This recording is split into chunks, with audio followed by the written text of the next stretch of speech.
Hello दोस्तों, स्वागत है आप लोगों का इस वीडियो में। और दोस्तों, इस वीडियो में आपको चैप्टर 10 जे वर्ड कराने वाला हूँ, रसायन विज्ञान। 2 से 3 वीडियो में आपका चैप्टर पूरा कंप्लीट कराऊंगा।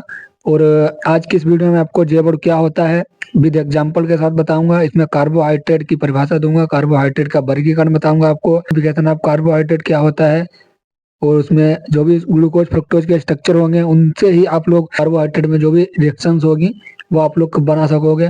तो इन सभी चीजों की चर्चा आज इस वीडियो में करेंगे। और दोस्तों, अगर आप लोगों ने पिछली वीडियो जाकर नहीं देखी है अभी तक, तो आप लोग पिछली वीडियो जाकर देख सकते हो, क्योंकि उस वीडियो में मैंने आपको पूरा एमीन चैप्टर जो है पूरा कंप्लीट करा के दिया है, जो भी आपके लिए बहुत ही महत्वपूर्ण चैप्टर है एमीन।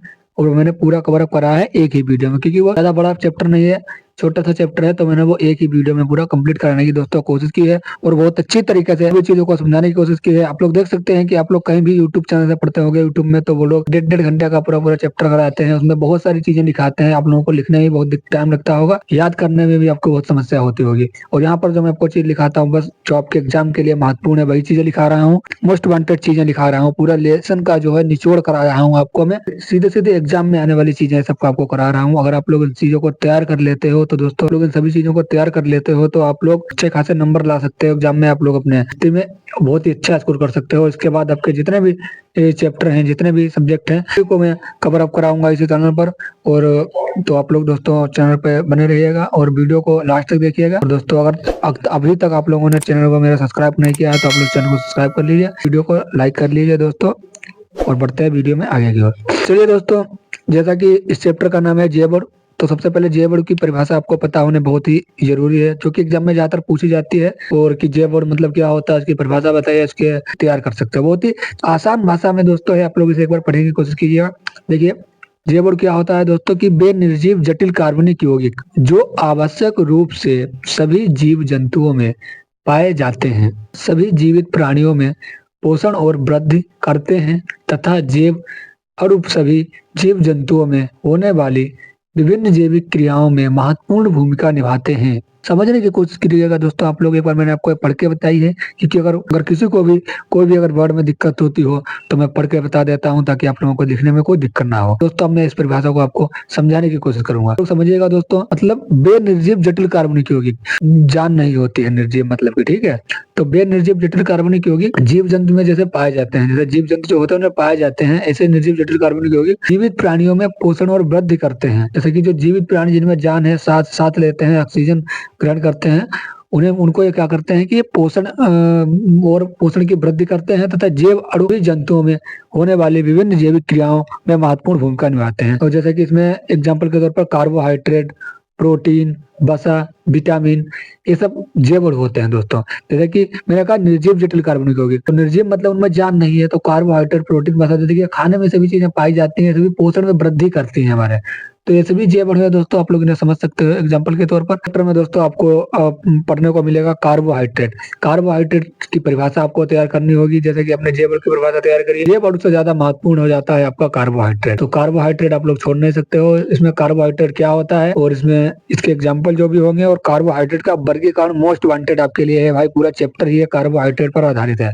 तो कार्बोहाइड्रेट की आप लोग परिभाषा समझने की कोशिश कीजिएगा। कार्बोहाइड्रेट क्या होते हैं एक बार समझिएगा, इसे बहुत ही आसान भाषा में दोस्तों ये समझाने की कोशिश आपको करूंगा। कार्बोहाइड्रेट रासायनिक रूप से वे पदार्थ जो जल अपघटन पर पॉलीहाइड्रोक्सी एल्डिहाइड तथा पॉलीहाइड्रोक्सी कीटोन देते हैं, कार्बोहाइड्रेट कहलाते हैं। और ये पदार्थ कार्बन, हाइड्रोजन और ऑक्सीजन द्वारा बने होते हैं और शरीर को ऊर्जा प्रदान करते हैं। तो मैंने फिर देखो आपको एक बार पूरी जो है परिभाषा पढ़ के सुनाई है, ताकि आप लोगों को लिखने में कोई दिक्कत ना हो। और अब आप लोग दोस्तों इसे समझने की कोशिश कीजिएगा। कार्बोहाइड्रेट मतलब आपको पता है जो खाने में सभी चीजें पाई जाती हैं, जैसे कि कार्बोहाइड्रेट। कार्बोहाइड्रेट रासायनिक रूप से पदार्थ जो जल अपघटन पर, मतलब जब जल अपघटन होता है, किसी कोई रिएक्शन जब होती है उसमें जब जल अपघटन होता है, तो आपको एक बार याद रखना है, जल अपघटन के द्वारा पॉलीहाइड्रोक्सी एल्डिहाइड मतलब CHO और पॉलीहाइड्रोक्सी कीटोन, ठीक है। पॉली माने क्या होता है बहुत, और हाइड्रोक्सी कीटोन मतलब कि C डबल बॉन्ड O क्या होता है कीटोन। पॉलीहाइड जल अपघटन में क्या देते हैं, पॉलीहाइड्रोक्सी एल्डिहाइड, पॉलीहाइड्रोक्सी कीटोन। बस वही कार्बोहाइड्रेट कहलाते हैं। और कार्बोहाइड्रेट जो है वो कार्बन और हाइड्रोजन ऑक्सीजन द्वारा बने होते हैं। ये शरीर को ऊर्जा प्रदान करते हैं भाई, कि ये प्रोटीन वाली चीजें में पाए जाते हैं, तो शरीर को क्या करते हैं, ऊर्जा प्रदान करते हैं। तो कार्बोहाइड्रेट की परिभाषा मैंने आपको अच्छी तरीके से समझाने की कोशिश की है दोस्तों। आशा करते हैं कि आप लोगों ने इन परिभाषा को अपने कोई पर नोट डाउन किया होगा। इसके बाद दोस्तों आप लोग देखने की कोशिश कीजिएगा, देखो यहाँ पर लिखा हुआ है। इसके बाद दोस्तों देखो यहाँ पे लिखा हुआ है एग्जाम्पल के तौर पर 22O11, इसे कहते हैं हम सुक्रोज। सुक्रोज मतलब ये चीनी होती है, जो होता है कार्बन 12 होते हैं, हाइड्रोजन जो है 22 होते हैं एंड ऑक्सीजन की संख्या 11 होती है, इसे हम सुक्रोज कहते हैं। प्लस H2O मतलब ये जल है दोस्तों। हाइड्रोक्सी मतलब कि ये जल होता है। सुक्रोज का दोस्तों हमने जल अपघटन कराया। C6H12O6 मतलब ग्लूकोज और प्लस C6H12O6 फ्रक्टोज। तो ग्लूकोज फ्रक्टोज में प्राप्त हुआ, इसी को हम कार्बोहाइड्रेट कहते हैं। ग्लूकोज फ्रक्टोज जो होते हैं वो हमारे शरीर को ऊर्जा प्रदान करते हैं, जल अपघटन के द्वारा ही तैयार होते हैं।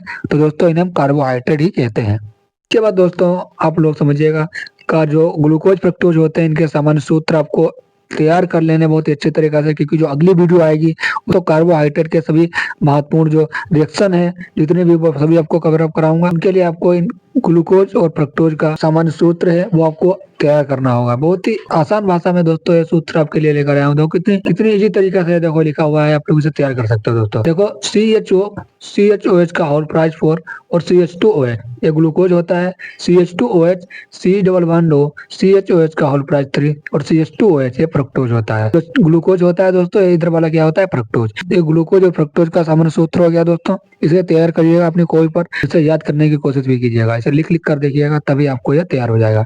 इसके बाद दोस्तों आप लोग कार्बोहाइड्रेट का वर्गीकरण, क्लासिफिकेशन ऑफ कार्बोहाइड्रेट।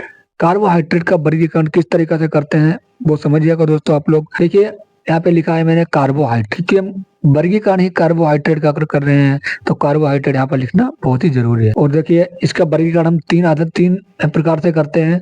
एक तो जल अपघटन के आधार पर, स्वाद के आधार पर और अपचयन के आधार पर। ठीक है, किन किन 3 कारणों के आधार पर इनका हम वर्गीकरण करते हैं, तो जल अपघटन के आधार पर, स्वाद के आधार पर और अपचयन के आधार पर हम कार्बोहाइड्रेट का वर्गीकरण करते हैं। समझने की कोशिश कीजिएगा दोस्तों। जल अपघटन के आधार पर 3 प्रकार से इसका वर्गीकरण होता है। एक तो मोनोसेकेराइड में दोस्तों जो हम वर्गीकरण करते हैं इसका, तो ग्लूकोज और फ्रक्टोज में प्राप्त होता है। और जब दूसरा होता है एलिगोसेकेराइड में सुक्रोज और लैक्टोज प्राप्त होता है। इसके बाद दोस्तों पॉलीसेकेराइड में स्टार्च और सेलुलोज प्राप्त होता है। इसके बाद दोस्तों हम इसका वर्गीकरण देखेंगे स्वाद के आधार पर। स्वाद के आधार पर शर्करा में दोस्तों ग्लूकोज फ्रक्टोज और अशर्करा में दोस्तों हमें स्टार्च और सेलुलोज प्राप्त होता है। और इसके बाद दोस्तों हम इसका वर्गीकरण करते हैं अपचयन के आधार पर। अपचयन के आधार पर अपचायक शर्करा, जिसमें मोनोसेकेराइड और डाइसेकेराइड आ जाती हैं अपचायक शर्करा में। और उसके बाद अनअपचायक शर्कराएं, इसमें पॉलीसेकेराइड आती हैं। तो ये दोस्तों अभी आपका ये पूरा चैप्टर कंप्लीट नहीं हुआ है। अभी मैंने इस वीडियो में सिर्फ आपको मैंने जे वर्ड की परिभाषा बताई है और कार्बोहाइड्रेट बताया है क्या होता है, कार्बोहाइड्रेट का वर्गीकरण बताया है, ग्लूकोज फ्रक्टोज का सामान्य सूत्र बताया है। क्योंकि पूरा चैप्टर मैंने इस वीडियो में इसलिए नहीं कंप्लीट किया है क्योंकि वीडियो बहुत ही लंबी हो जाती है, फिर आप लोगों को दिक्कत होती है एक वीडियो में। तो मैंने सोचा इसकी क्यों ना 2 वीडियो बनाई जाए, 2 से 3 वीडियो में आपका पूरा चैप्टर कंप्लीट कर दिया जाएगा। क्लास 1, क्लास 2, क्लास 3 इस तरीके से इसकी वीडियो आएंगे क्रम वाइज। और आप लोग थंबनेल कर समझ ही जाते होंगे कि इससे पहले जो मैंने एविंग चैप्टर है वो मैंने एक ही वीडियो में कवर अप किया है, 10-11 मिनट की वीडियो है, क्योंकि वो चैप्टर आपका ज्यादा बड़ा है ही नहीं। और उसमें जो भी महत्वपूर्ण चीजें थी वो मैंने उस 10 मिनट की वीडियो में दोस्तों कवर अप करने की कोशिश की है। लोग देख सकते हो यूट्यूब पर आधे घंटा, 1 घंटा, 2 घंटा, 3-3 घंटा की क्लासें चलती है, तब वो टीचर पूरा करा पाते हैं। बहुत सारी गाथा लिखाते हैं जो आपके एग्जाम में नहीं भी पूछी जाती है और आप लोग भी परेशान होते हैं, आपका टाइम भी बर्बाद होता है। तो आप लोग दोस्तों इस चैनल को सब्सक्राइब जरूर कर लेना, क्योंकि इस चैनल में जो भी वीडियो आती है ज्यादा लंबी वीडियो नहीं डाली जाती है, बस 1 शॉट सभी चैप्टर का मैं करा रहा हूँ, सभी महत्वपूर्ण चीजें करा रहा हूँ और आपको बहुत ही हेल्प मिलेगी।